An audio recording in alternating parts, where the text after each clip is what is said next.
Meet Mr. Archimedes of ancient Greece. Long ago, Archie said, "Give me a lever long enough, and I can move the world." What Archimedes meant was that the power of a lever is practically unlimited.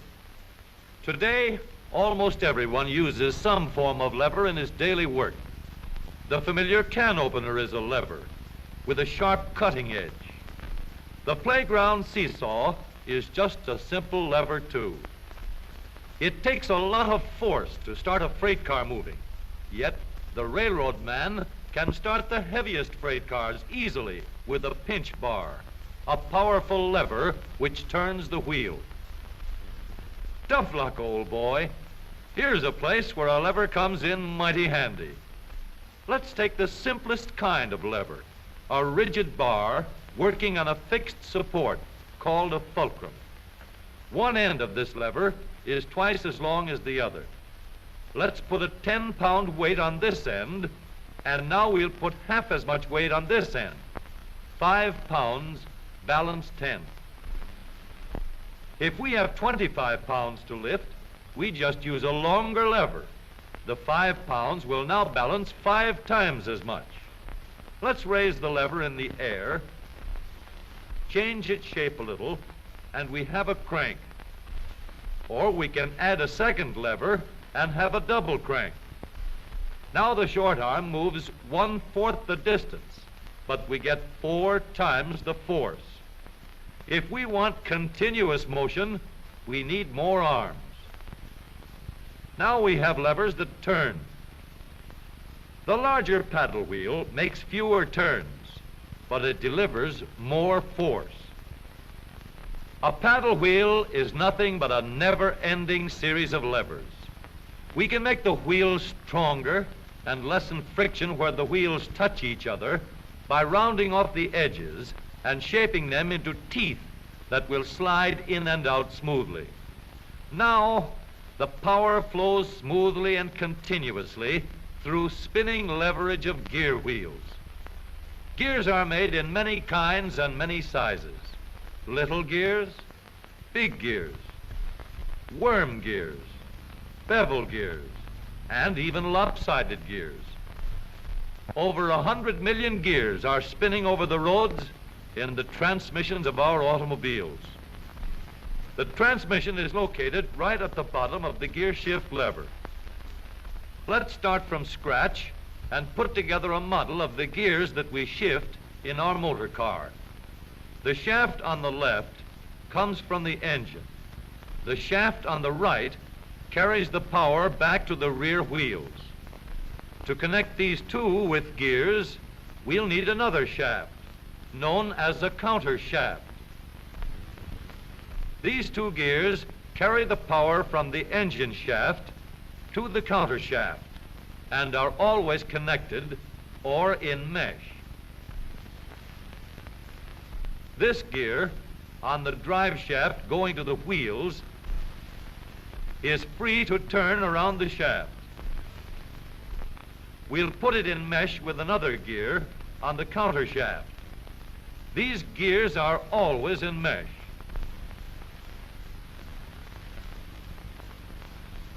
And keep turning while the engine is running. To switch from one set of gears to another, our transmission needs a short shaft like this, known as a clutch sleeve. It cannot turn on the drive shaft, but it is free to slide back and forth. On the sleeve, we'll mount a large gear, which we can shift back and forth to mesh with the small gear in the middle of the counter shaft.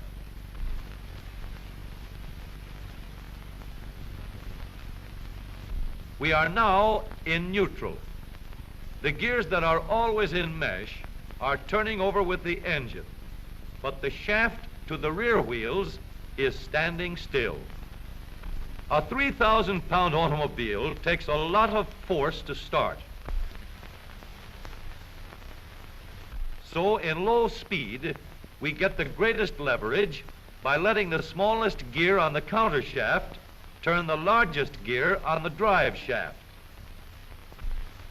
The engine on this model is running at a constant speed of 90 revolutions a minute. With low gears in mesh, the rear wheel is turning at 30 revolutions a minute, about a third the speed of the engine, but with 3 times the force.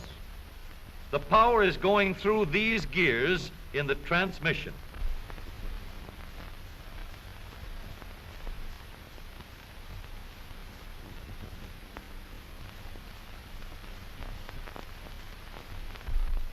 After we've started the car rolling, we want fast pickup.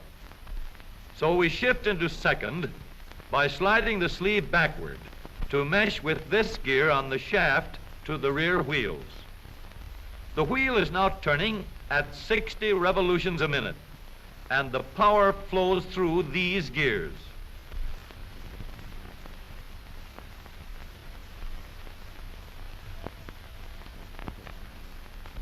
For higher speeds, we let the power go directly to the rear wheels. We shift the sleeve forward so that it meshes with the shaft from the engine. The power travels straight from the engine to the drive shaft. Now the shaft to the wheels is turning at 90 revolutions a minute, the same speed as the engine. But here's a problem. An automobile must be able to go backward as well as forward. So we add one more set of gears to reverse the shaft to the rear wheels. With the gears shifted into reverse, the power travels through the transmission in a path like this. We now have 3 sets of spinning levers for going forward and 1 for reverse. With the gear shift lever, we can shift to any set of gears we wish.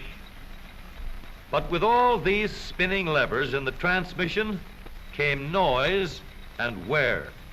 Experts could shift gears quietly by careful timing of the gear shift and the engine speeds, but most of us made plenty of noise until new engineering developments made possible the long series of improvements that followed.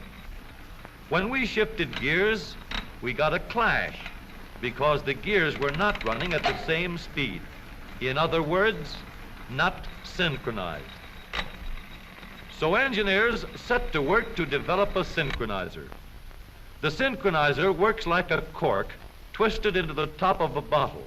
The cork will turn until it is so tight that the bottle turns with it. Synchro mesh works the same way. When we shift into second or high, the synchronizer brings the gears to the same speed before they come together. The drums won't let the gears shift unless they are turning at the same speed. When the gears come together, there is no clash, and the shift is made quietly and easily.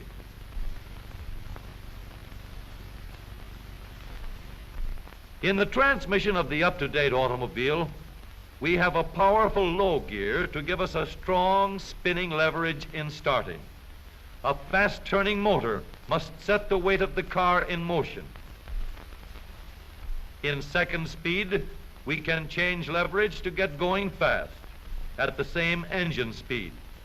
With the leverage of third gear, power goes directly to the rear wheels, and we can go as fast as we want. Now every driver can shift gears at any time, regardless of speed. Here is a hill that will give us a real chance to see how smoothly and reliably our spinning levers work in our automobile transmission. This driver is going to let her car gain a speed of 60 miles an hour down the hill.